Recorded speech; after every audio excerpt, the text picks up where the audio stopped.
तो बेटा आज हम आगे कंटिन्यू करते हैं। जैव अणु हमारा अध्याय चल रहा था और इस जैव अणु अध्याय में हम लोगों ने प्रोटीन पढ़ा था और प्रोटीन पढ़ते हुए हुआ क्या था, एक जल्दबाजी में मेरे से एक मिस्टेक हो गई थी और वो मिस्टेक मैंने घर जाकर देखी। मैंने कहा यार ये तो बड़ी ब्लंडर मिस्टेक हो गई है और वो ब्लंडर मिस्टेक हो गई थी क्या, ये इसलिए मैं लेकर आया हूं। मैंने कहा एक बार इसको सुधार देते हैं।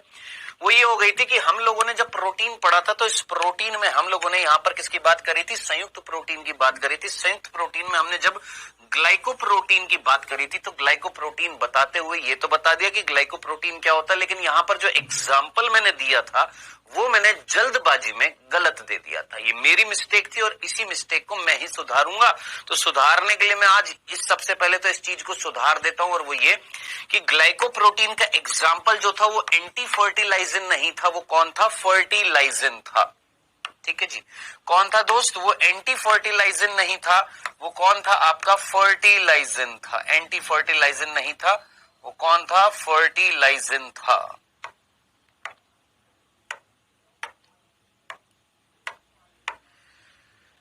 ये मेरे से बड़ी ब्लंडर मिस्टेक हो गई थी। फर्टिलाइजिन जो होता है वो ग्लाइकोप्रोटीन होता है और एंटी फर्टिलाइजिन जो होता है वो क्या होता है, आपका प्रोटीन होता है। टॉपिक पर हम पढ़ रहे थे बेटा जी यहाँ पर क्या, कार्बोहाइड्रेट्स। और कार्बोहाइड्रेट्स बहुत इंपॉर्टेंट है क्योंकि यहाँ से प्रश्न बनते हैं। दोस्त क्या क्या पढ़ चुके थे, बिंदु दर बिंदु पढ़ना था, जिसमें सबसे पहला बिंदु ये सारी चीजें मैंने कहा था बाद में पढ़ाऊंगा, मतलब ये सारी चीजें आपके एनसीईआरटी में लिखी हुई है ना। हमने सबसे पहले कार्बोहाइड्रेट्स पढ़ा था। कार्बोहाइड्रेट्स में सबसे पहला बिंदु मैंने आपको बताया था कि ये ऊर्जा के मुख्य स्रोत होते हैं। क्यों ऊर्जा के मुख्य स्रोत होते हैं, क्योंकि हमारी बॉडी में जैसे ही कार्बोहाइड्रेट्स जाती है फटाफट उसको यूटिलाइज किया जाता है। किस चीज में, एनर्जी के प्रोडक्शन में, यानी एटीपी निर्माण में। कौन सी प्रक्रिया में किया जाता है, श्वसन प्रक्रिया में किया जाता है, जहां पर हम कार्बोहाइड्रेट्स को तोड़ते हैं और एटीपी प्रोड्यूस करते हैं। सबसे पहले किसको, कार्बोहाइड्रेट को यूज में लिया जाता है। अगर कार्बोहाइड्रेट नहीं होती है तो फैट को, और फैट नहीं होती है तब प्रोटीन को यूज में लिया जाता है। एनर्जी सबसे ज्यादा फैट देता है तो सबसे पहले फैट को यूटिलाइज क्यों नहीं किया, क्योंकि कार्बोहाइड्रेट से जो वेस्ट मटेरियल निकल रहा है या अपशिष्ट पदार्थ जो निकलता है वो इतना हानिकारक नहीं होता जितना फैट से निकलने वाला, जितना प्रोटीन से निकलने वाला। सबसे ज्यादा प्रोटीन से निकलता, उससे कम कीटोन का है और उससे कम कौन, कार्बन डाइऑक्साइड। सबसे पहले हम किसको यूटिलाइज करते हैं, कार्बोहाइड्रेट को यूज में लेते हैं। डन। इसके बाद दूसरा बिंदु मैंने आपको ये बताया था, ये प्रथम श्वसनीय अभिकारक होते हैं, यानी श्वसन अभिक्रिया में सबसे पहले यूटिलाइज किसको किया जाता है, कार्बोहाइड्रेट्स को। इन्हें कार्बन के हाइड्रेट्स बोला जाता है। मींस ये किससे बने होते हैं, कार्बन, हाइड्रोजन और ऑक्सीजन से बने होते हैं, जिसमें हाइड्रोजन और ऑक्सीजन का रेशो क्या होता है, 2:1 होता है, जिसका अपवाद मैंने आपको बताया था डीएनए में जो कार्बोहाइड्रेट पाया जाता है जिसका नाम है डीऑक्सीराइबोज, जिसमें एक ऑक्सीजन कम होती है, C5H10O4 होता है, याद रखिएगा। नेक्स्ट, पांचवा बिंदु मैंने आपको बताया था कि कार्बोहाइड्रेट्स एक्चुअली है क्या, कार्बोहाइड्रेट शर्करा है। Carbohydrate word means saccharide, carbohydrates are saccharide. Carbohydrate क्या है, सेक्राइड्स है। सेक्राइड्स मीन शर्करा, जो मीठे होते हैं, जल में घुलनशील होते हैं, उनको हम क्या बोलते हैं, शर्करा बोलते हैं, सेक्राइड्स बोलते हैं। तो कार्बोहाइड्रेट्स क्या है, सेक्राइड्स है। अब बात आ रही है, ये कार्बोहाइड्रेट्स तीन प्रकार के होते हैं। एक होते हैं मोनोसेक्राइड, एक होते हैं ओलिगोसेक्राइड और एक होते हैं पॉलीसेक्राइड। अब मोनोसेक्राइड मींस एकल सेक्राइड, केवल एक सेक्राइड, केवल एक शर्करा। ओलिगोसेक्राइड 2 से 10 मोनोसेक्राइड को अगर मैं जोड़ देता हूं, अगर 2 को जोड़ दिया डाइसेक्राइड, 3 को जोड़ दिया ट्राइसेक्राइड, 4 को जोड़ दिया टेट्रासेक्राइड, ऐसे 10 को जोड़ दिया डेकासेक्राइड। तो 2 से 10 मोनोसेक्राइड को अगर जोड़ देते हैं तो उस समूह को हम क्या बोलते हैं, ओलिगोसेक्राइड। और 10 से ज्यादा कितने भी हो जाए, हजारों हो जाए, उनको हम क्या बोलते हैं, पॉलीसेक्राइड। तो इस प्रकार हम क्या करते हैं, कार्बोहाइड्रेट्स का वर्गीकरण करते हैं। हमें यहां से स्टार्ट करना था कार्बोहाइड्रेट्स का वर्गीकरण। स्टार्ट करते हैं। तो बेटा हमने कार्बोहाइड्रेट्स का वर्गीकरण किया, 3 भागों में किया, मोनोसेक्राइड, ओलिगोसेक्राइड, पॉलीसेक्राइड। सबसे पहले हम क्या पढ़ेंगे सर, कार्बोहाइड्रेट्स का वर्गीकरण किया हमने मोनोसेक्राइड, इस तरीके से लिख देता हूं। सबसे पहले हम क्या पढ़ेंगे, मोनोसेक्राइड।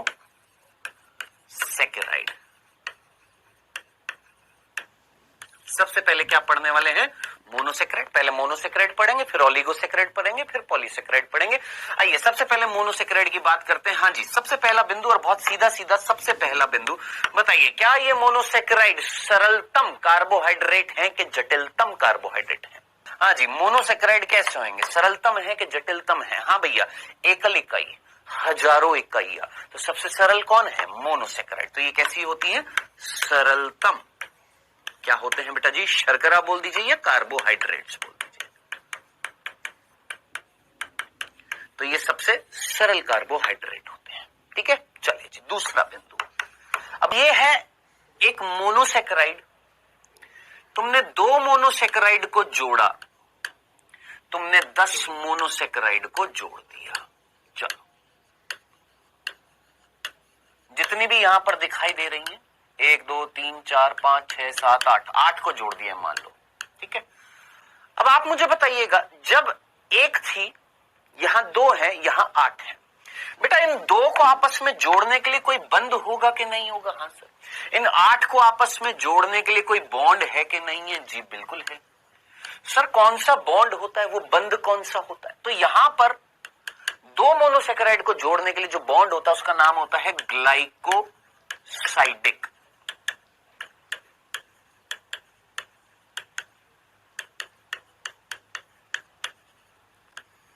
ग्लाइकोसिडिक बॉन्ड होता है। कैसे बनता है अभी बनाऊंगा, अभी सिर्फ समझना। जैसे याद कर, प्रोटीन पढ़ा था तो 2 अमीनो एसिड के बीच में क्या मिल रहा था? पेप्टाइड बंध मिल रहा था ना, है ना? ऐसे यहां पर ग्लाइकोसाइडिक बंध जो होता है वो किसके बीच में मिलता है? मोनोसेक्राइड के बीच में। ठीक है, अब सुनिएगा, ध्यान से सुनिएगा। जब ग्लाइकोसाइडिक बॉन्ड बनाया जाता है, जब इसका निर्माण किया जाता है,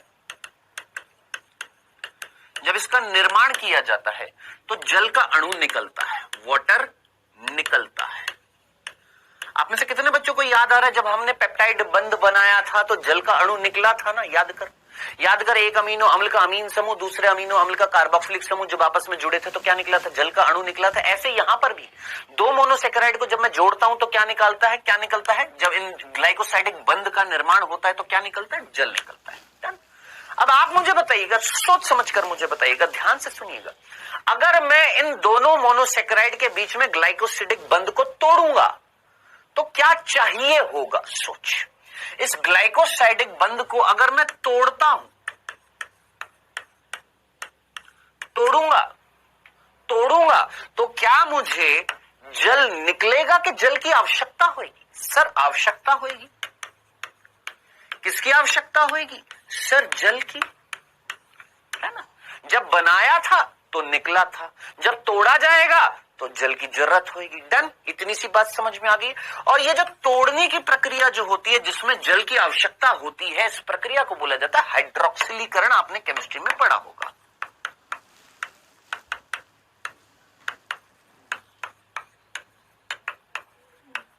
हाइड्रोलाइसिस। क्या ये सभी के सभी बच्चे जानते थे इतनी सी बात को? इसमें जल अपघटन, है ना, हाइड्रोक्सिलीकरण, सभी बच्चे जानते थे, कोई कंफ्यूजन नहीं था, सिंपल सी बात थी, सब पढ़ा हुआ है। अब आप मुझे बताइएगा, ये मोनोसेक्राइड है, ये ओलिगोसेक्राइड है, ये भी ओलिगोसेक्राइड है, और 10 और मतलब 100 एक मोनोसेक्राइड को जोड़ दे। आप मुझे बताइए इनमें से किसमें, इनमें से ये जो 3 जो थे, मोनोसेक्राइड, ओलिगोसेक्राइड, पॉलीसेक्राइड, इनमें से कौन है किसका हाइड्रोक्सिलीकरण नहीं होगा? आंसर बताइए। क्या यहां पर हाइड्रोक्सिलीकरण होगा? यस होगा भाई। 2 मोनोसेक्राइड आपस में जुड़े हुए थे, किससे बेटा? ग्लाइकोसाइडिक बंध से। इसको तोड़ेंगे तो हाइड्रोक्सिलीकरण हुआ। यहां पर होगा, हाँ यहां भी होगा। 4 होंगे तोड़ेंगे, उसमें भी होगा। यहां पर 10 से ज्यादा होंगे, यहां पर भी। क्या इसका हाइड्रोक्सिलीकरण होगा क्या? अरे भैया क्या यह किसी से जुड़ा हुआ है क्या? नहीं, एकल है। क्या इसका हाइड्रोक्सिलीकरण होगा? नहीं होगा। तो मोनोसेक्राइड में दूसरा बिंदु क्या होता है कि इनका हाइड्रोलाइसिस, हाइड्रोक्सिलीकरण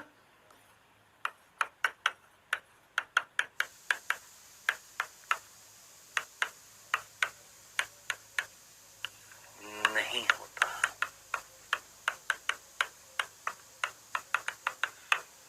जरा एक बार थम्स अप के साथ में बता दीजिए, इतनी सी बात समझ में आ गई है?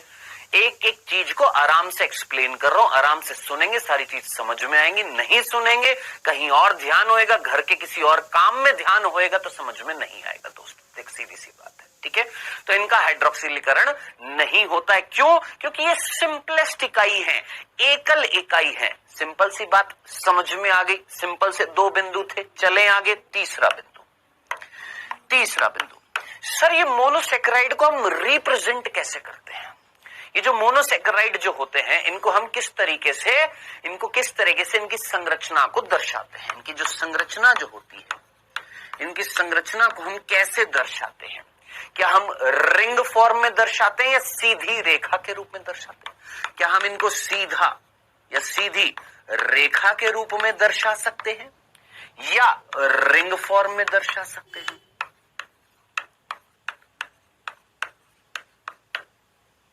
किस रूप में दर्शाएंगे इनकी संरचना को? तो बेटा इनकी जो संरचना, इनकी जो स्ट्रक्चर जो होती है उसको हम सीधी रेखा के रूप में भी दर्शा सकते हैं या रिंग के रूप में भी दर्शा सकते हैं। आप बोलेंगे कैसे? मैंने कहा आइए देखते हैं।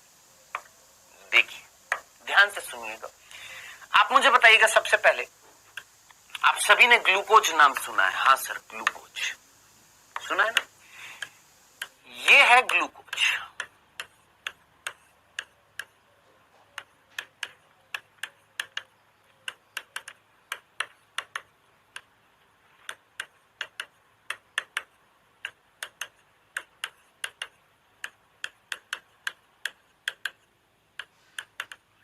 ये है ग्लूकोज। ये ग्लूकोज है। कौन है बेटा? ये ग्लूकोज। आप पहले कार्बन फटाफट काउंट कर लीजिए, आपके सामने यहां पर कार्बन आपको दिखाई देंगे। पहला, दूसरा, तीसरा, चौथा, पांचवा और ये छठा। टोटल कितने कार्बन है? 6 कार्बन हो चुके हैं। ठीक है जी। हाइड्रोजन फटाफट, 1 2 3 4 5 6 7 8 9 10 11 12 हो गए 12। ऑक्सीजन 1 2 3 4 5 6, चलो जी ये ऑक्सीजन 6। सो ये हमारा ग्लूकोज है दोस्त, C6H12O6। आपको ये किस फॉर्म में दिखाया गया है? क्या ये सीधी रेखा के रूप में दिखाया गया है कि रिंग फॉर्म में दिखाया गया? सर यहां पर ग्लूकोज को हमने किस रूप से निरूपित किया है, किस रूप में दर्शाया है? रिंग के रूप में। क्या हम इसको सीधी रेखा में भी दर्शा सकते हैं? यस, आइए देखते हैं।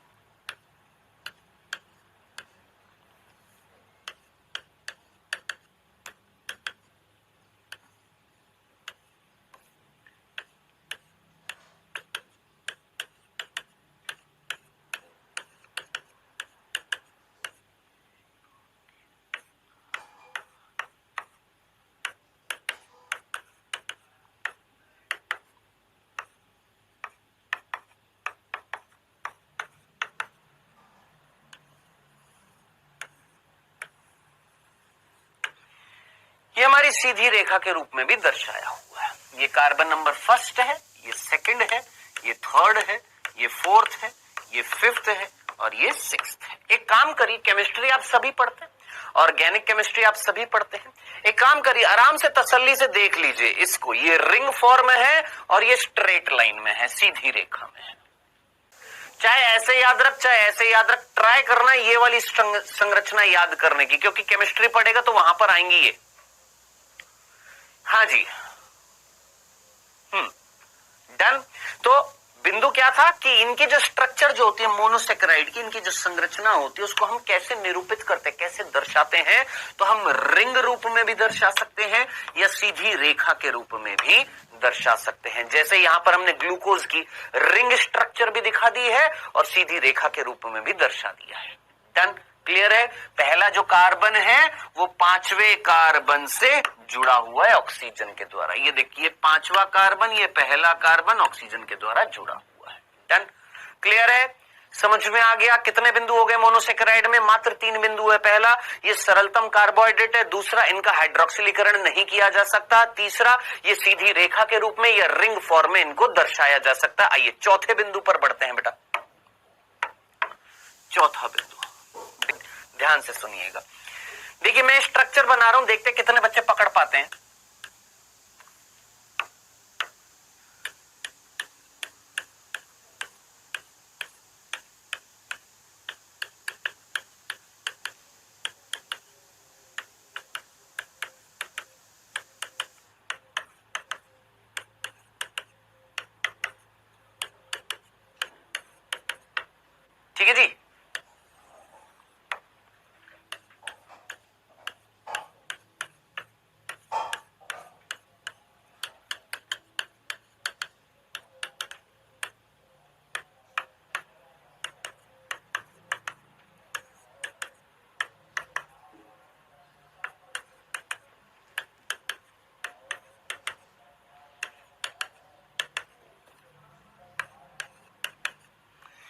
हाँ जी, ये आपके सामने दो स्ट्रक्चर है, जरा देखिएगा एक बार फटाफट। इन दोनों स्ट्रक्चर में जरा देखिए कुछ चेंज दिखाई दे रहा है आपको। यहां पर जरा फोकस करिएगा, जरा यहां पर फर्स्ट कार्बन को देखना, ये फर्स्ट कार्बन है, ये फर्स्ट कार्बन है ना। फर्स्ट कार्बन को छोड़ बाकी एक बार कार्बन को देख ले। यहां पर ये सेकंड है HOH HOH, third OHH OHH, fourth HOH HOH, fifth नीचे H ही था, वो थोड़ा सा लग रहा होगा, ठीक है, नीचे H, यहां पर भी H, CH2OH CH2OH, oxygen oxygen, यानी सारी चीज सेम थी, सिर्फ फर्स्ट कार्बन पर H और OH की पोजीशन चेंज होते हुए दिखाई दे रही है। यहां पर ऊपर H नीचे OH, यहां पर ऊपर OH नीचे H। क्या आपको फर्स्ट कार्बन पर, क्या आपको फर्स्ट कार्बन पर, चौथा बिंदु मैं यहां पर लिख रहा हूं, क्या आपको फर्स्ट कार्बन पर कार्बन संख्या पहली पर H और OH की पोजीशन बदलते हुए दिखाई दे रही है? कार्बन संख्या पहली पर H OH की स्थिति बदल रही है? हाँ सर, दिखाई दे रही है ना? यस सर, H और OH की पोजीशन चेंज हो गई है, बस इतनी सी बात। तो याद रखना, ऐसे यौगिक या ऐसे अणु जिनमें H और OH की पोजीशन बदल जाती है, किस पर? कार्बन संख्या फर्स्ट पर। कार्बन संख्या फर्स्ट पर अगर H और OH की पोजीशन बदल जाती है तो इनको क्या कहा जाता है? ऐसे अणुओं को कहा जाता है, ऐसे अणुओं को क्या कहा जाता है? एनोमर कहा जाता है। याद रखना, केमिस्ट्री में भी पढ़ते हैं, वेरी गुड। ऐसे अणुओं को हम क्या बोलते हैं? एनोमर बोलते हैं। और ये जो है, ये है अल्फा ग्लूकोज, जहां पर H ऊपर नीचे OH, वो है अल्फा। और यहां जहां पर OH ऊपर है H नीचे है, इसको हम बोलते हैं बीटा ग्लूकोज। बोलिए जनाब, क्या ये अल्फा और बीटा का कंसेप्ट याद रहेगा हमेशा? सिंपल सी बात है, केमिस्ट्री में आप पढ़ते हैं, सिंपल सा था, अल्फा बीटा ग्लूकोज सभी जानते हैं। वेरी गुड जी, जबरदस्त। तो यहां पर हमने चौथे बिंदु में एनोमर की बात करी, और जरा पांचवा बिंदु भी देख लेते हैं बेटा। ये तो हमने कार्बन नंबर फर्स्ट पे बदला ना, अगर कार्बन नंबर सेकंड और फोर्थ पे बदल दे तो? अगर कार्बन, पर्टिकुलरली कौन सी कार्बन? कार्बन संख्या फर्स्ट तो हो गया, सेकंड थर्ड फोर्थ पे बदल दें तो? सेकंड या थर्ड या फोर्थ पर HOH की पोजीशन बदल देते हैं। पोजीशन मींस स्थिति।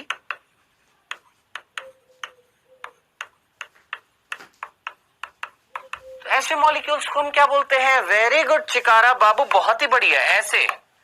ऐसे अणुओं को हम क्या बोलते हैं? Epimer.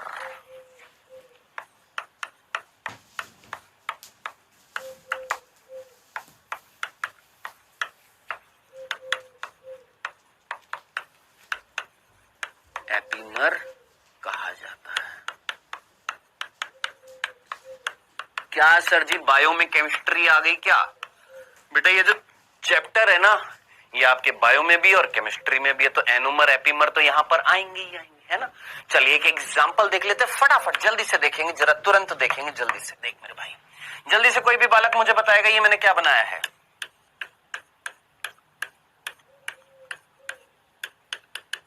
CH2OH H OH H H OH H OH H OH, फटाफट बताइए ये क्या है? अल्फा ग्लूकोज है, बीटा ग्लूकोज है, क्या है ये? जल्दी से तुरंत फटाफट बताना है यहां पर।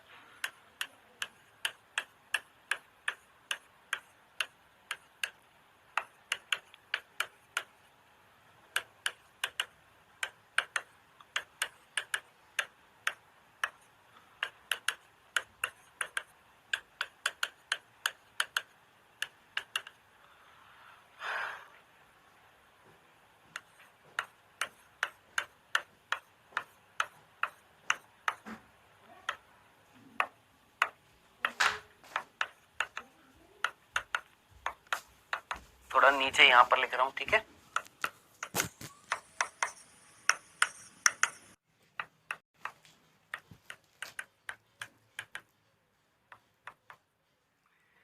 हाँ जी, आराम से देखिए, इसको देखिए सबसे पहले।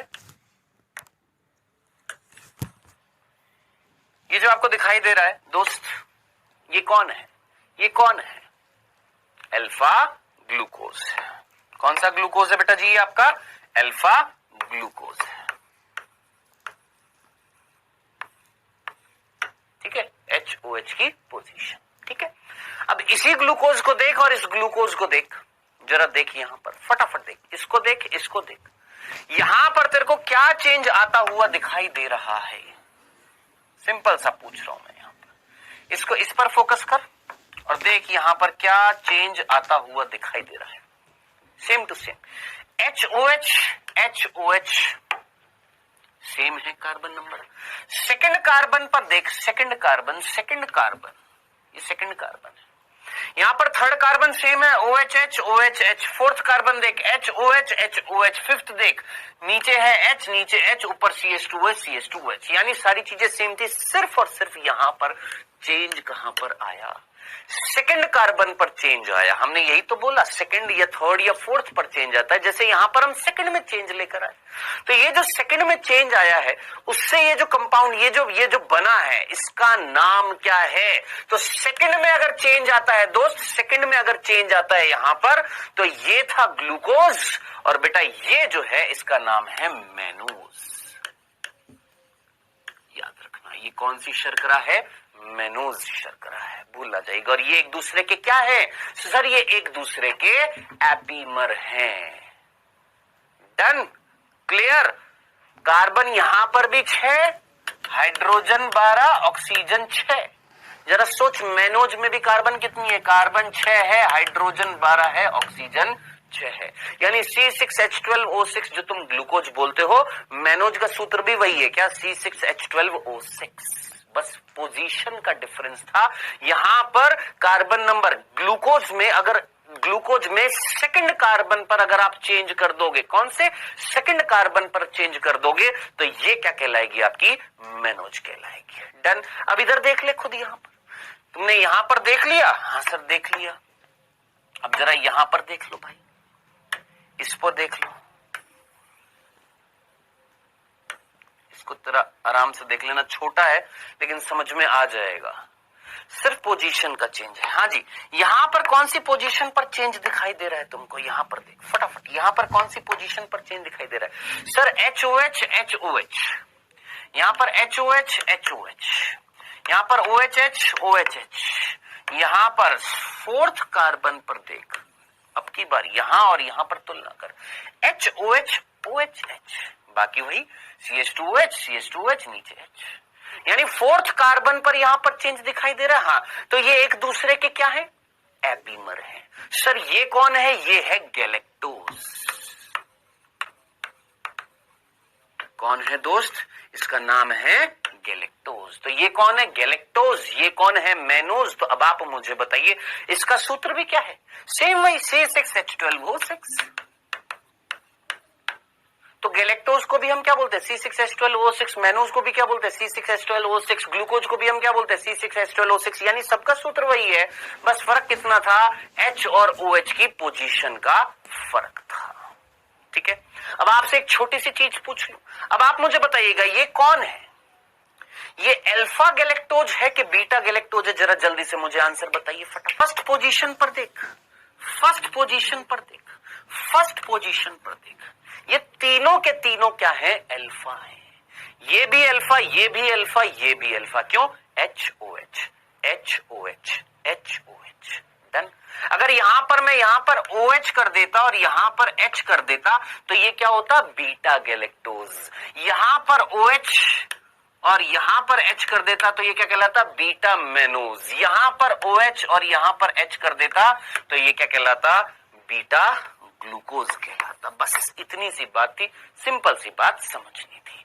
क्या ये सब याद रखना है? बिल्कुल याद रखना है दोस्त। तो ये थे आपके कौन से कितने बिंदु हो चुके हैं? ये 5 बिंदु हो चुके हैं। आई होप यहां तक की बात समझ में आ गई होगी। कितने बिंदु हो गए? किसके 5 बिंदु? भाई पढ़ क्या रहा है यहां पर? तू पढ़ रहा है क्या? मोनोसेक्राइड।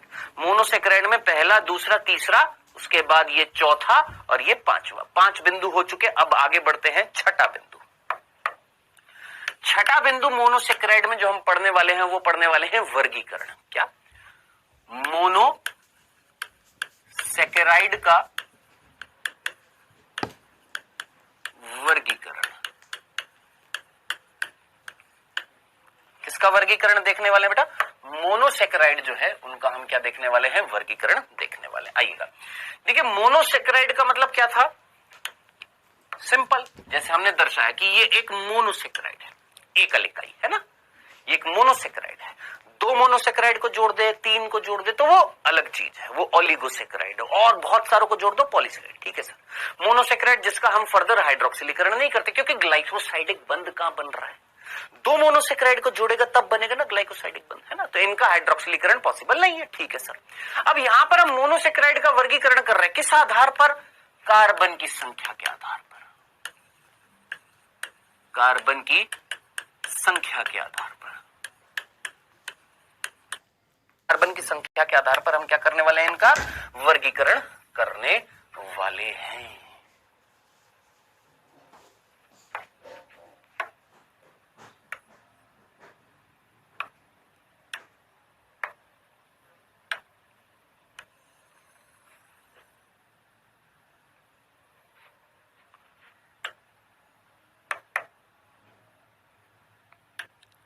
एक, दो, 1, 2, 3, एक सेकेंड रुक जाना, 4, 5, 6 ट्रायोज, टेट्रोज, पेंटोज, हेक्सोज। चलिए जी, ज्यादा ही हो गया ये तो, थोड़ा सा और कर देते हैं।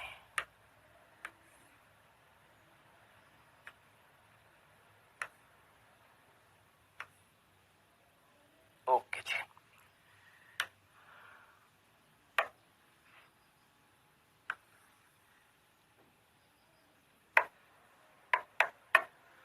चलो भैया। सो हम यहां पर क्या करने वाले बेटा? वर्गीकरण करने वाले हैं कार्बन की संख्या के आधार पर। देखिएगा, जरा ध्यान से देखिएगा।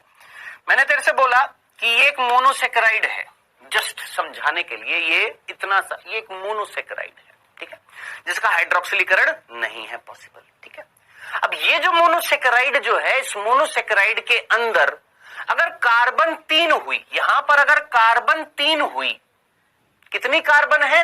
3 कार्बन है, तो हाइड्रोजन कितनी होंगी सर? सोच, 3 कार्बन है, कितनी कार्बन है सर? 3 कार्बन है, तो हाइड्रोजन कितनी? 6, ऑक्सीजन कितनी? 3। ऐसी मोनोसेक्राइड को हम क्या बोलेंगे सर? ट्रायोज। क्या बोलेंगे?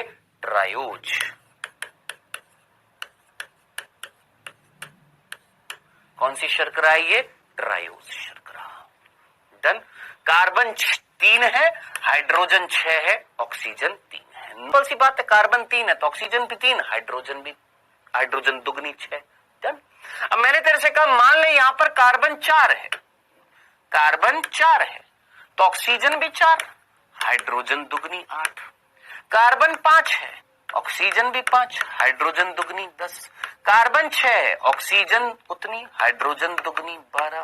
कार्बन 7 है, ऑक्सीजन उतनी, हाइड्रोजन डबल 14। डन। तो बेसिकली आपके मोनोसेक्राइड जो नेचुरली जो हमें मिलते हैं, जो प्राकृतिक रूप से हमें जो मोनोसेक्राइड मिलते हैं, वो आपके टोटल 5 प्रकार के होते हैं। यानी मोनोसेक्राइड जो होते हैं उनमें कार्बन की संख्या कितनी मिलती है? कार्बन की संख्या 3 से 7 मिलती है। या तो कार्बन 3 है या 7 है। बहुत रेयरली मिलते हैं 8 वाले, बहुत रेयरली मिलते हैं 8 वाले। नेचुरली जो मिलते हैं वो आपके कौन से मिलते हैं? या तो कार्बन 3 वाले मिलते हैं, या 4 वाले मिलते हैं, या 5 वाले मिलते हैं, 6 वाले मिलते हैं और 7 वाले मिलते हैं। डन।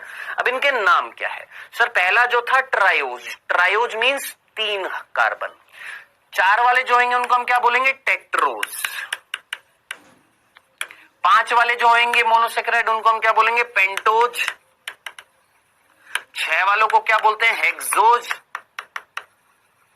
और 7 वालों को बोलते हैं हेप्ट्यूलोज। डन। सो इस तरीके से आपके टोटल मोनोसेकेराइड कितने प्रकार के होते हैं? 5 प्रकार के होते हैं। ट्रायोज, टेट्रोज, पेंटोज, हेक्सोज और हेप्टोज। सो इस तरीके से आपके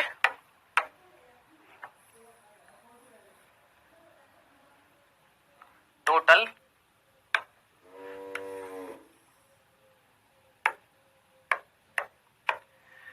क्या है दोस्त? क्या है आपके? ये 5 प्रकार के क्या होते हैं? आपके मोनोसेकेराइड होते हैं on the basis of carbon की संख्या। डन। चले, अब बेसिकली यहां से क्वेश्चन क्या पुट आउट हो सकता है? देखिए, अभी इस चैप्टर से तो क्वेश्चन नहीं बनेगा यहां पर एग्जाम्पल का, लेकिन किसी दूसरे चैप्टर से लिंक होएगा। कौन से चैप्टर से लिंक होएगा? जब हम चैप्टर पढ़ेंगे क्या? उच्च पादपों में प्रकाश संश्लेषण, तो वहां पर एक टॉपिक आएगा C4 साइकिल, वहां पर एक टॉपिक आएगा C3 cycle, Calvin cycle, C3 cycle, C4 cycle, है ना? ये आएंगी, और जब ये आएंगी तो मैं आपको एक एग्जाम्पल याद दिलाऊंगा। कौन कौन से एग्जाम्पल याद दिलाऊंगा? ध्यान से देखिएगा एग्जाम्पल। देखिए, ट्रायोज शर्करा के जो एग्जाम्पल है वो याद रखने हैं आपने। क्या? ग्लिसर एल्डिहाइड,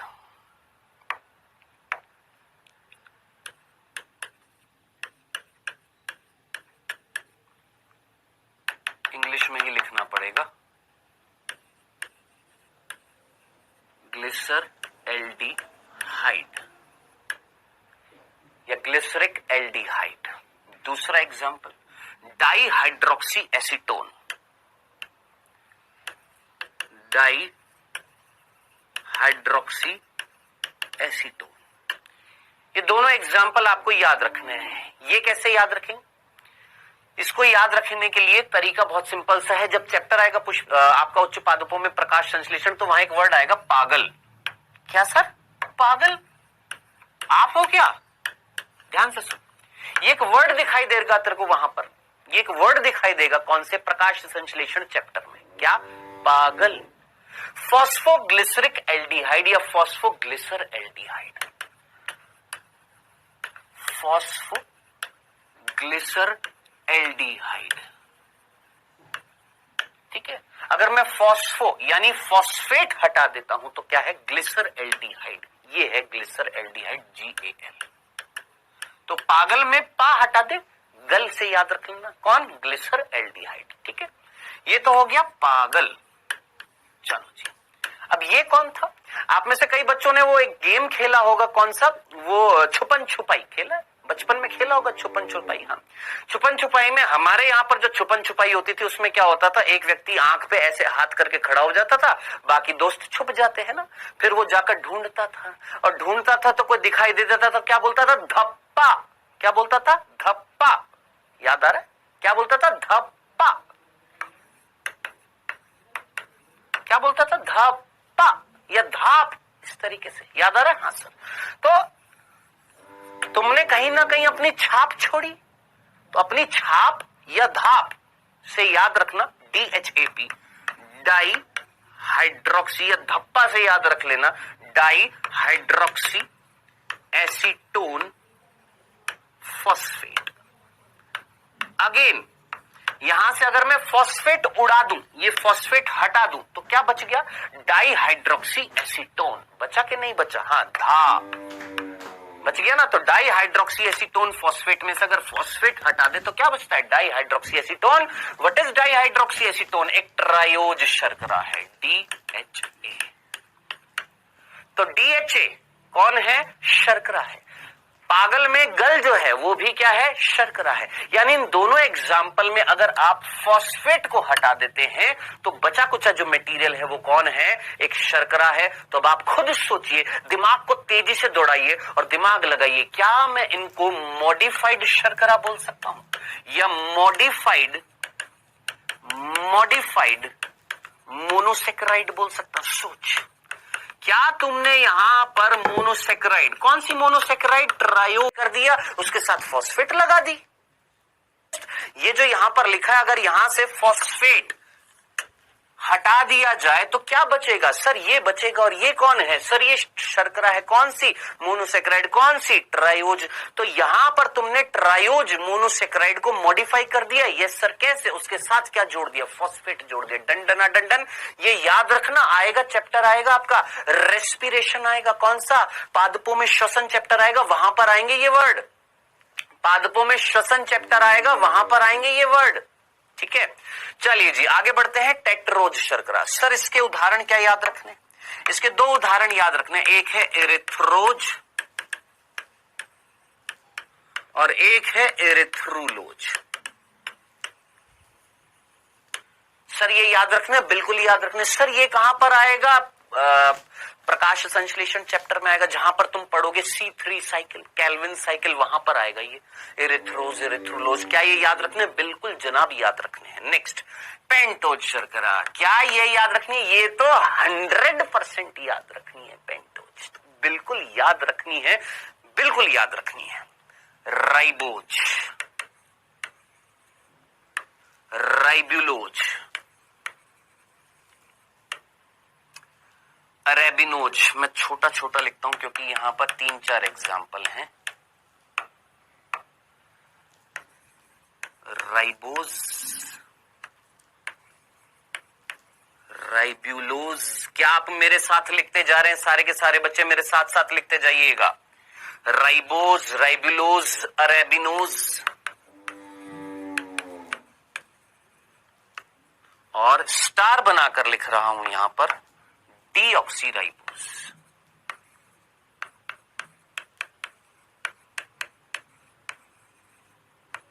हाँ जी, कोई ऐसा जिसको मेरी स्पेलिंग समझ में ना आई हो, सभी को समझ में आ गई है। राइबोज, राइबिलोज, अरेबिनोज, सभी को स्पेल, अच्छा एक और रह गया यहां पर, अरे यार जगह नहीं है, कहां लिखूं, चलो और छोटा करूं इसको,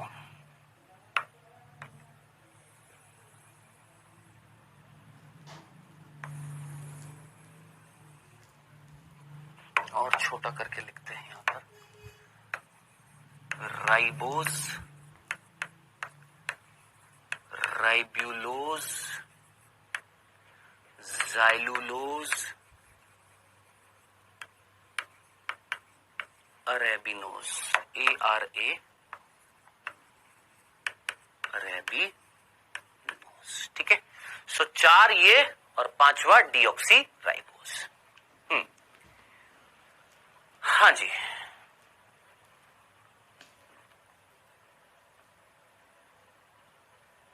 वापस से देखो, ribose, ribulose, xylulose, arabinose, deoxyribose. Ribose, ribulose, xylulose, arabinose, चलो ये तो याद कर लेंगे, याद करना है। इस पर आपने स्टार क्यों लगा दिया, पहले तो सोच, राइबोज का फॉर्मूला क्या होगा, C5H10O5। क्या, जो राइबोज है, राइबोज है, उसका फॉर्मूला C5H10O5। ठीक है, डन। उसके बाद राइबोज के बाद अपना जितने भी है, ribulose, xylulose, arabinose, ribose, xylulose, arabinose, ribulose, इन सब का फॉर्मूला यही है, C5H10O5। क्या होंगे, ये एक दूसरे के एपिमर होंगे। ठीक है, चलो साहब, लेकिन पर्टिकुलरली डीऑक्सीराइबोज जो है, कौन सा बेटा, डीऑक्सीराइबोज जो है, इसको ध्यान से सुनना। इस वर्ड में देख, राइबोज दिखाई दे रहा है, हाँ सर राइबोज, राइबोज तो यहां पर भी था। उससे पहले वर्ड आ रहा है डीऑक्सी, ना याद रहे तो आप लोगों ने अपने फोन में देखा है ना, डिलीट का ऑप्शन होता है ना, डिलीट का, तो आपने ऑक्सीजन को डिलीट कर दिया। किसको डिलीट कर दिया, ऑक्सीजन को डिलीट कर दिया। कितनी ऑक्सीजन को डिलीट कर दिया साहब, हमने एक ऑक्सीजन को डिलीट कर दिया है।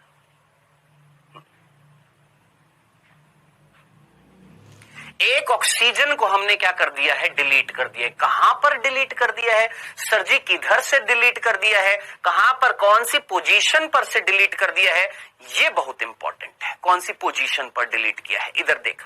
तुम में से मैक्सिमम बच्चे जानते होंगे, जो ड्रॉपर हैं वो जरूर जानते होंगे। तुम सभी ने आरएनए वर्ड सुना है, तुम सभी ने डीएनए वर्ड सुना है सभी ने। हाँ, इसी चैप्टर में आएगा ये सर, इसी चैप्टर में आएगा। आरएनए की फुल फॉर्म और डीएनए की फुल फॉर्म भी तुम सभी जानते होंगे, है ना, 10th क्लास में, 9th-10th क्लास में पढ़ लेते हैं। राइबोज न्यूक्लिक या राइबोज न्यूक्लिक एसिड या राइबो न्यूक्लिक एसिड, ये इसकी फुल फॉर्म है। इसकी फुल फॉर्म क्या है, deoxy ribo nucleic acid.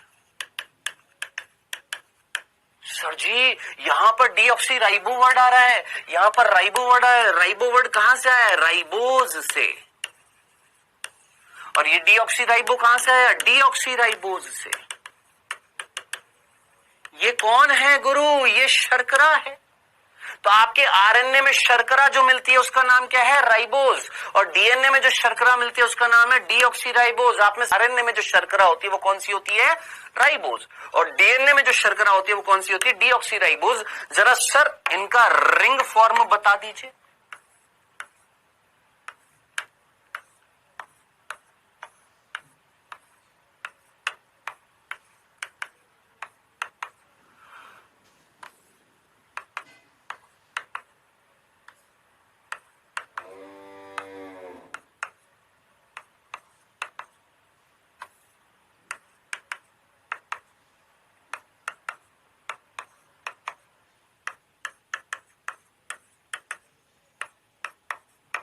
Calculate कर लीजिए फटाफट, यहां पर जरा जल्दी से कैलकुलेट कर लीजिए। यहां पर कार्बन कितनी दिखाई दे रही है, ऑक्सीजन कितनी दिखाई दे रही है, फटाफट जल्दी से कैलकुलेट करिएगा। और फिर मैं आपसे पूछता हूं यहां पर,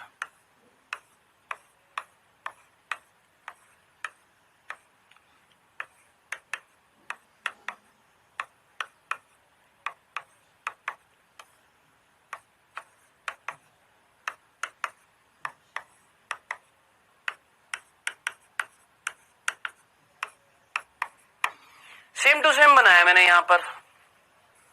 हाँ जी, जरा जल्दी से मुझे बताइएगा, सेम टू सेम बनाया है, सेम टू सेम। यहां पर देखिए कार्बन नंबर फर्स्ट है, ये first carbon, second, third, fourth, fifth, 5 carbon तेरे को दिखाई दे रही है। Same to same, 1 2 3 4 5। हाइड्रोजन 1 2 3 4 5 6 7 8 9 10, यहां पर भी सेम टू सेम। ऑक्सीजन 1 2 3 4 5, वहां पर भी 5। तो फर्क किस चीज का है, फर्क जरा देख, यहां पर कुछ फर्क तेरे को सेकंड कार्बन पर जो हाइड्रोक्सिल समूह था दिख रहा है तेरे को, देख यहां पर ये सेकंड कार्बन थी, ये फर्स्ट है, ये सेकंड है, ये फर्स्ट है, ये सेकंड है। इस वहां पर कौन मिल रहा है, OH। यहां पर आपने एक ऑक्सीजन को हटा दिया, तो याद रखना डीऑक्सीराइबोज में से जो पर्टिकुलरली कार्बन संख्या सेकंड होती है, भूलना जाइएगा, कौन, कार्बन संख्या सेकंड जो होती है, वहां से हम एक ऑक्सीजन को क्या कर देते हैं, ऑक्सीजन को हट जाती है। ठीक है, अब आप बोलेंगे सर ऑक्सीजन हटा दी तो फिर हम इसको ऑक्सीजन हटा दी तो हम इसको पेंटोज शर्करा में क्यों रख रहे हैं, जरा बुद्धि लगा। हम यहां पर वर्गीकरण किस आधार पर कर रहे हैं, कार्बन की संख्या की ऑक्सीजन की संख्या। सर कार्बन की संख्या, सोच डीऑक्सीराइबोज में भी तो कार्बन 5 ही है, दिमाग लगा तेरे सामने। ये जो डीऑक्सीराइबोज था इसमें भी कार्बन 5 है, इसमें भी कार्बन 5 है, फर्क किस चीज का था, एक ऑक्सीजन का था।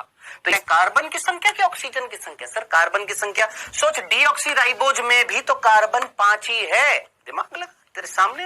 ये जो डीऑक्सीराइबोज था इसमें भी कार्बन 5 है, इसमें भी कार्बन 5 है, फर्क किस चीज का था, एक ऑक्सीजन का था। तो ये भी पेंटोज शर्करा, ये भी पेंटोज शर्करा, दोनों की दोनों कैसी शर्कराएं हैं, पेंटोज। पर पेंटोज, क्या हम यहां पर कार्बन की संख्या देख रहे हैं कि ऑक्सीजन की संख्या देख रहे हैं? सर हम यहां पर कार्बन की संख्या देख रहे हैं। तो डीऑक्सीराइबोज में भी कितनी है? 5 है, और इन सब में भी कार्बन कितनी है? 5 है।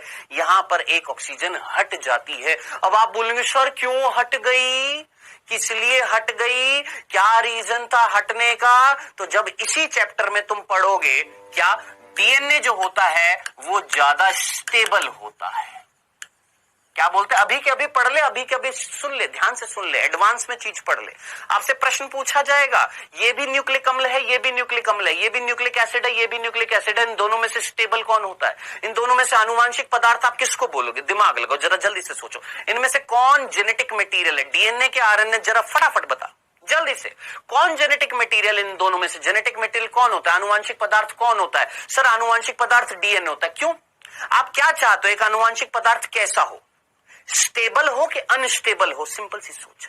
स्थायी हो कि अस्थायी हो? सिंपल सी बात सोच। सर स्टेबल होना चाहिए। कैसा होना चाहिए? स्थायी होना चाहिए। बार बार फट फट फट फट फट फट फट फट चेंज नहीं होना चाहिए, है ना, लगातार चेंज नहीं होना चाहिए। अब आप खुद सोचिए, यहां पर OH समूह है और यहां पर केवल हाइड्रोजन है, कौन ज्यादा क्रियाशील है?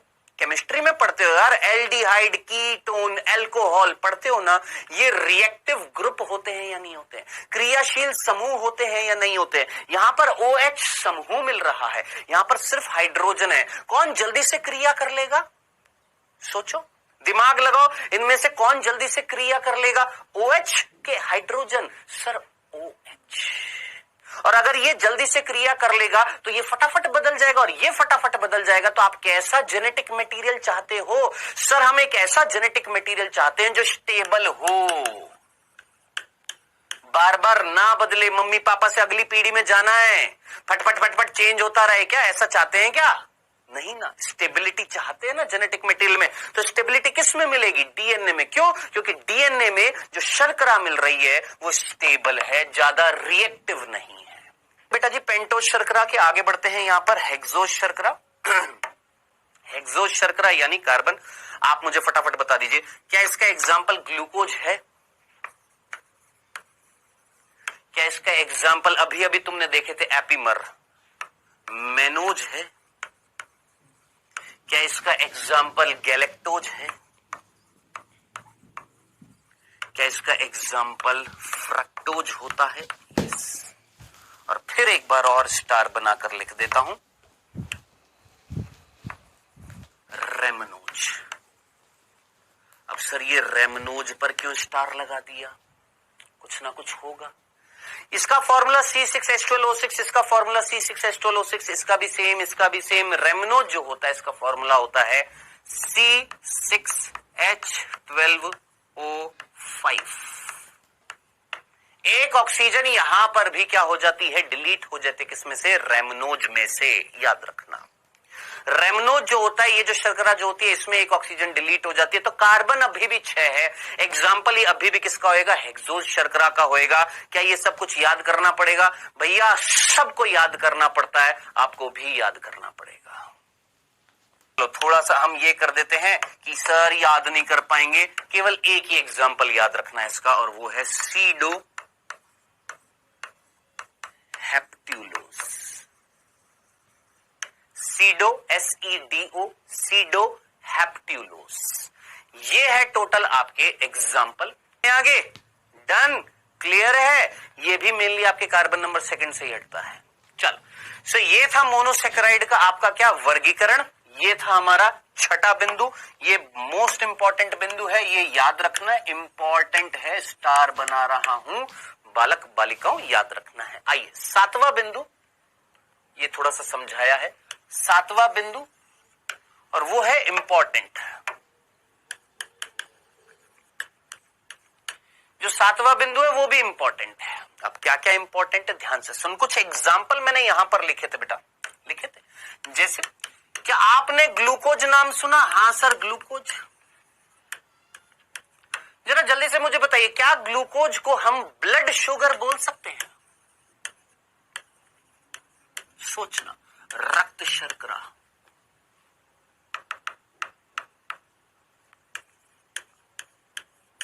आप मुझे बताइए, आपकी बॉडी में जो शर्करा घूम रही है वो कौन सी है? थर्ड पोजीशन पर प्रवेश यादव 3PGAL बोला जाता है। क्या बोला जाता है? प्रवेश ने पूछा था, चलो बता देता हूं। प्रवेश यहां पर ना, ये जो PGAL जो होता है, जब तू पढ़ेगा कौन सी ग्लाइकोलाइसिस, तो वहां पर पढ़ेगा 3PGAL 3 पागल 2PGAL, इस तरीके से वर्ड आएंगे। अगर तेरे को याद आ रहा हो 11th क्लास में अगर तूने ये वर्ड पढ़े हो 3PGAL 2PGAL, तो यहां पर 3 किस चीज को बता रहा है? फॉस्फेट की पोजीशन को। 2 किसको बता रहा है? फॉस्फेट की पोजीशन को। कि ग्लिसरिक एल्डिहाइड की थर्ड पोजीशन, थर्ड कार्बन पर फॉस्फेट लगा दिया तो 3PGL, सेकंड पर लगा दिया तो 2PGL। ठीक है, ऐसे 1,3 बाई PGL भी वर्ड आएगा, 1,3 बाई PGAL ये वर्ड आएगा, ये सब आएगा, ग्लाइकोलाइसिस में आएगा, याद रखना श्वसन चैप्टर में आएगा, तब पूछूंगा।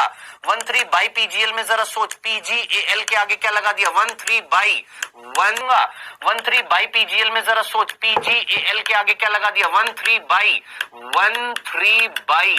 बाई मीन्स 2, यानी फर्स्ट और थर्ड पोजीशन, यानी 2 पोजीशन पर क्या लगा दिया? फॉस्फेट लगा दिया, तो 1,3 बाई PGL, याद रखना ये आएगा। ठीक है, हाँ जी। सो मैं यहां पर पूछ रहा था, ग्लूकोज हमारे अंदर, हमारे ब्लड में जो शर्करा घूम रही है वो कौन है? हमारे ब्लड में कौन सी शर्करा घूमती है? सर ग्लूकोज घूमती है, इसलिए हम इसको क्या बोलते हैं? Blood sugar.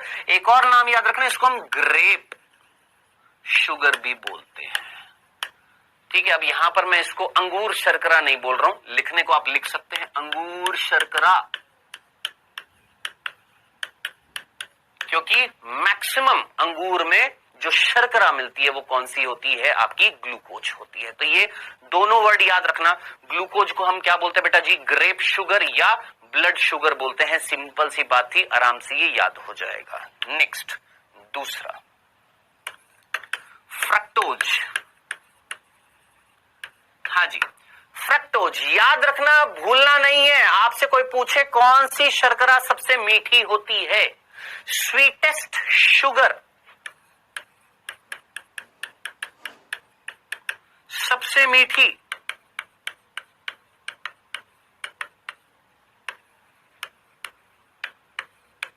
आपसे कोई पूछे सबसे मीठी शर्करा कौन सी, आप सीधा आंसर देंगे कौन?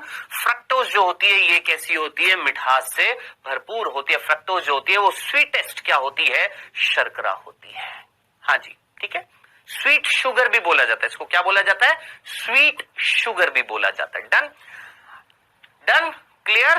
इसको स्वीटेस्ट शुगर या स्वीट शुगर बोला जाता है। इसके अलावा बेटा इसको हम क्या बोलते हैं? फ्रूट शुगर भी बोलते हैं। अब आप पूछेंगे सर फ्रूट शुगर क्यों बोला? क्योंकि फ्रूट्स में मिल रही है फल शर्करा। अब मेरे को पता है आप में से कईयों का सीधा दिमाग ऊपर जाएगा, आप बोलेंगे सर ये भी तो फल था, अंगूर भी तो फल है। मैंने कहा हाँ, लेकिन पर्टिकुलरली अंगूर में सबसे ज्यादा ये है, अंगूर के अलावा बाकी सभी फ्रूट्स में ये मिलती है, खत्म। तो मैक्सिमम फ्रूट में ये मिलती है, इसीलिए इसको क्या बोलेंगे? फल शर्करा। पर्टिकुलरली अंगूर में सबसे ज्यादा ये मिलती है, तो इसी को हमने बोल दिया क्या? अंगूर शर्करा। हाँ जी सर, सबसे स्वीटेस्ट आर्टिफिशियल शुगर कौन है? एस्पार्टेम। कौन? एस्पार्टेम। मैं यहां पर लिखना नहीं चाहता, उसकी जरूरत नहीं है। एस्पार्टेम लिख दूं? एस्पार्टेम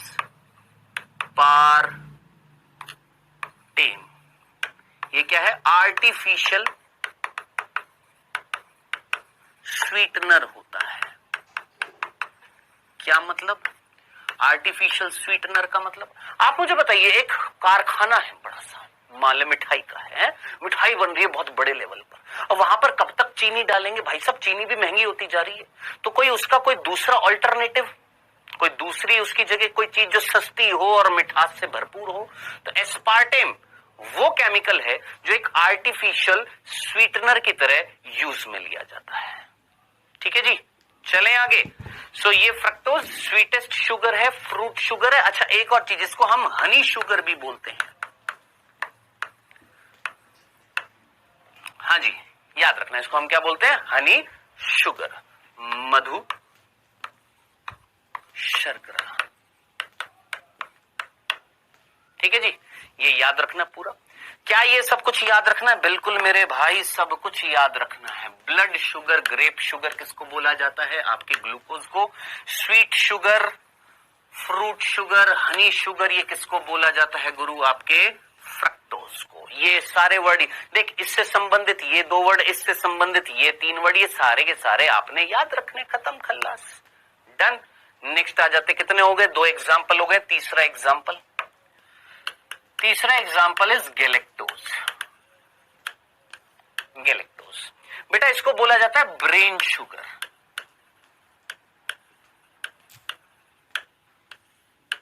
क्या? Brain sugar. डेक्स्ट्रोरोटेटरी यानी अगर आप लाइट डालोगे तो उसको रोटेट कर देगी राइट साइड में डेक्स्ट्रो, लेफ्ट साइड में कर देगी तो लेवोरोटेटरी, डन। ये होता है सिंपल सा मीनिंग। हाँ जी, हाँ जी। सो गैलेक्टोज जो है उसको हम क्या बोलते हैं, ब्रेन शुगर बोलते हैं। अब आप बोलेंगे सर क्या, सर इसको हम मिल्क शुगर बोलते नहीं, इसको मिल्क शुगर नहीं बोलते। मिल्क शुगर लैक्टोज होता है। केन शुगर या चीनी वाली शुगर जो होती है वो सुक्रोज होती है। नहीं मेरे भाई, इसको मिल्क शुगर नहीं बोलते। हाँ ये बोलते हैं कि ये मिल्क से हमें मिलती है। कैसे मिलती है, अभी वेट कर, सारी चीजें आएंगी, अभी सुन। गैलेक्टोज को हम क्या बोलते हैं, ब्रेन शुगर बोलते हैं।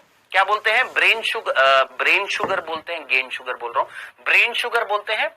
और गैलेक्टोज को हम मिल्क शुगर भी बोलते हैं। और लैक्टोज को भी क्या बोलते हैं, मिल्क शुगर बोलते हैं। दोनों को मिल्क शुगर बोलते हैं। बेसिकली इसको मैं मिल्क शुगर अभी हटा देता हूं क्योंकि लैक्टोज जो होती है उसको हम मिल्क शुगर बोलते हैं। ये भी हमें मिल्क से ही मिलती है। कैसे मिलती है, थोड़ा सा वेट कर लीजिएगा, अभी आ जाएगा। पहले बात आ रही है सर इसको हमने ब्रेन शुगर क्यों बोला, इसको हम मस्तिष्क शर्करा क्यों बोल रहे हैं, ये ब्रेन शुगर क्यों कहलाती है। तो ध्यान से सुनिएगा, आप सभी ने कहीं ना कहीं तंत्रिका वर्ड सभी ने सुना है।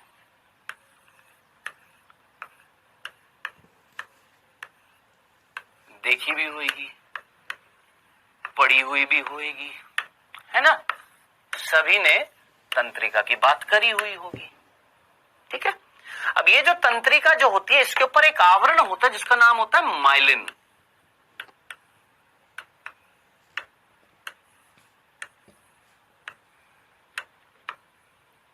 सभी ने ये वर्ड सुना हुआ है। ये मधु में, हनी में ये मिलती है, इसको ये नाम दे दिया। अगला गैलेक्टोज, जिसको हम बोल रहे हैं ब्रेन शुगर। तो ये समझाऊंगा तभी तो समझ में आएगा, ठीक है।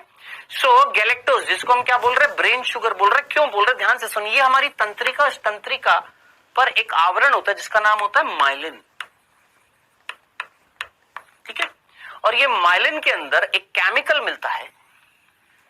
क्या मिलता है, एक केमिकल मिलता है जिसको हम बोलते हैं सेरेब्रोसाइड। और ये सेरेब्रोसाइड जो होता है ये बना होता है किससे, गैलेक्टोज से। चार समझ नहीं आया, सिंपल सी बात। 10वीं कक्षा में तुमने तंत्रिका वर्ड सुना था। हाँ ये तंत्रिका है। इस तंत्रिका के ऊपर एक आवरण होता है, इस तरीके से इस तंत्रिका के ऊपर एक आवरण होता है जिसका नाम होता है माइलिन आवरण। सर ये तो 10वीं कक्षा में सुना था, 10th क्लास में आ गया था ये। क्या, ये जो तंत्रिका जो होती है इसके ऊपर एक आवरण होता है जो बीच बीच में टूटा टूटा सा होता है। आवरण फिर रुक गया, फिर आवरण फिर रुक गया, है ना। ये जो आवरण जो है जिसका नाम है माइलिन, ये माइलिन में एक केमिकल मिल रहा है, इस आवरण में एक रसायन मिल रहा है जिसको हम बोलते हैं सेरेब्रोसाइड। ओके सर, अब ये सेरेब्रोसाइड किससे बना होता है, ये सेरेब्रोसाइड बना होता है किससे, गैलेक्टोज से। अब बुद्धि का इस्तेमाल कर, अपने दिमाग का इस्तेमाल कर और सोच, क्या तेरे दिमाग में तंत्रिका है। सोच, जल्दी से सोच, क्या तेरे दिमाग में तंत्रिका है। हाँ सर मेरे दिमाग में तंत्रिका है। क्या उस तंत्रिका में माइलिन आवरण है। हाँ सर है। तेरे दिमाग में तंत्रिका पर माइलिन आवरण जिसमें एक रसायन सेरेब्रोसाइड जो किससे बना हुआ है, गैलेक्टोज से। तो सोच, गैलेक्टोज क्या तेरे ब्रेन में है। हाँ सर है। तो ब्रेन शुगर किसको बोलूंगा, गैलेक्टोज को बोलूंगा या नहीं बोलूंगी। गैलेक्टोज ग्लूकोज के साथ जुड़ी रहती है और बनाती है एक डाइसेक्राइड जिसका नाम है लैक्टोज। और ये लैक्टोज मिलता है मिल्क में। तो अब आप मुझे बताइए, अगर आपको अपना दिमाग का विकास करना है, क्योंकि ब्रेन में ये चीज तो चाहिए, ब्रेन में न्यूरॉन्स में माइलिन आवरण में सेरेब्रोसाइड चाहिए, और सेरेब्रोसाइड किससे बना हुआ है, गैलेक्टोज से। यानी आपको गैलेक्टोज शर्करा चाहिए, और गैलेक्टोज फ्री नहीं मिलता, मुक्त रूप से नहीं मिलता। गैलेक्टोज हमेशा किसके साथ जुड़ा रहता है सर? ग्लूकोज के साथ जुड़ा रहता है। तो क्या बनाता है? लैक्टोज बनाता है। तो हमें क्या करना पड़ेगा? और लैक्टोज किस में मिल रहा है? दूध में मिल रहा है। तो हमें क्या करना पड़ेगा? हमें दूध पीना पड़ेगा। दूध हम पिएंगे, हमारे अंदर कौन जाएगा? लैक्टोज जाएगा। फिर इस लैक्टोज को तोड़कर हम क्या बनाएंगे? Glucose, galactose. ग्लूकोज हमारे रक्त से होता हुआ हमारी सेल्स में चला जाएगा और गैलेक्टोज को हम यूज में लेंगे ये बनाने के लिए। डन डना डन डन, खत्म।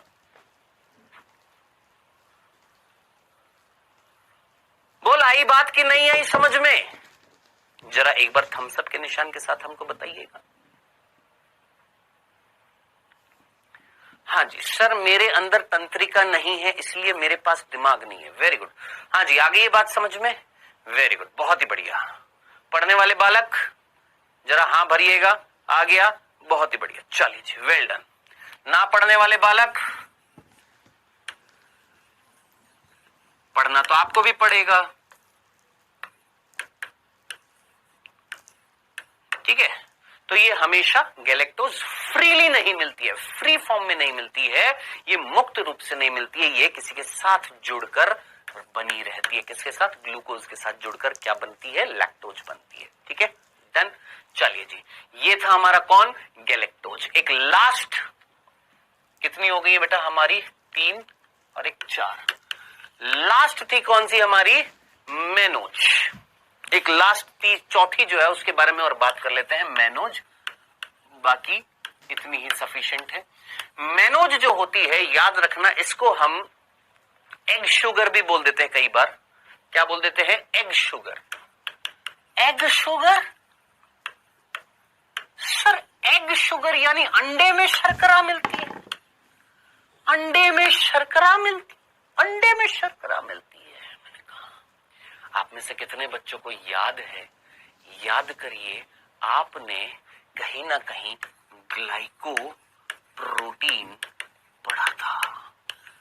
पढ़ा था कि नहीं पढ़ा था? पढ़ा था। हाँ भैया, ग्लाइको प्रोटीन पढ़ा था, ये पढ़ा था। जिसका एग्जाम्पल आपने एक म्यूसिन प्रोटीन दिया था। म्यूसिन जो हमारी लार में था, चिकनाहट दे रहा था। एक आपने फर्टिलाइजिन, जो मैंने गलती कर दी थी, आज आकर मैंने उसको रेक्टिफाई कर दिया और बता दिया कि थारा भाई पार्थ, इससे गलती हो गई थी, एंटी फर्टिलाइजिन लिख दिया था जल्दी जल्दी में, यहां पर क्या था? फर्टिलाइजिन था। 2 एग्जाम्पल बताते। एक तीसरा एग्जाम्पल चाहे तो यहां पर लिख सकते हैं आप, एक और एग्जाम्पल, और वो कौन है? आपको अगर याद आ रहा हो, एल्ब्यूमिन। याद आ रहा है? एल्ब्यूमिन। एल्ब्यूमिन यहां पर लिखना नहीं, मतलब लिखने को एक काम करिए, अभी मत लिखिए, यहां पर एल्ब्यूमिन मत लिखिएगा, नहीं तो कंफ्यूज हो जाएंगे। अभी सिंपल ग्लाइकोप्रोटीन वर्ड याद आ रहा है? हाँ सर, ग्लाइकोप्रोटीन याद आ रहा है। आपको एल्ब्यूमिन वर्ड याद आ रहा है? एल्ब्यूमिन, बस इतना सा पूछ रहा हूं। आपको एल्ब्यूमिन वर्ड याद आ रहा है? Albumin, albumin, albumin. हालांकि ये तो आपकी सरल थी। हाँ जी, एल्ब्यूमिन याद आ रहा है? हाँ सर, एल्ब्यूमिन किस में मिल रहा था सर? एग में मिल रहा था, मिल रहा था। ये जो एल्ब्यूमिन जो होता है, ये जो एल्ब्यूमिन जो होता है, ये एल्ब्यूमिन कौन था? प्रोटीन था। ये एल्ब्यूमिन कौन था? प्रोटीन था। और इस एल्ब्यूमिन में कौन मिलती है? मेनोज शर्करा मिलती है। हाँ, आई नो, सिंपल प्रोटीन था।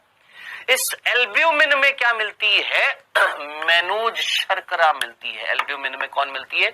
मेनोज शर्करा। इसलिए हम इसको क्या बोल देते हैं? Egg sugar. अब कई बच्चे कंफ्यूज होंगे, क्या सर आपने तो एल्ब्यूमिन को सरल शर्करा बोला था। मैंने कहा यस, मैंने कहा सरल शर्करा जो सिर्फ, सॉरी, आपने एल्ब्यूमिन को सरल प्रोटीन बोला था। मैंने कहा यस सर, सरल प्रोटीन का मतलब जो सिर्फ अमीनो एसिड से बनी होगी, कोई दूसरा कुछ नहीं होएगा। मैंने कहा अब आप यहां पर बोल रहे हो एल्ब्यूमिन में ये शर्करा मिलती है लेकिन जुड़ती नहीं है। थोड़ा सा कॉम्प्लिकेटेड हो जाएगा, मैं समझ रहा हूं, थोड़ा सा कॉम्प्लिकेटेड हो जाएगा, इसलिए अभी इतना सा याद रखना।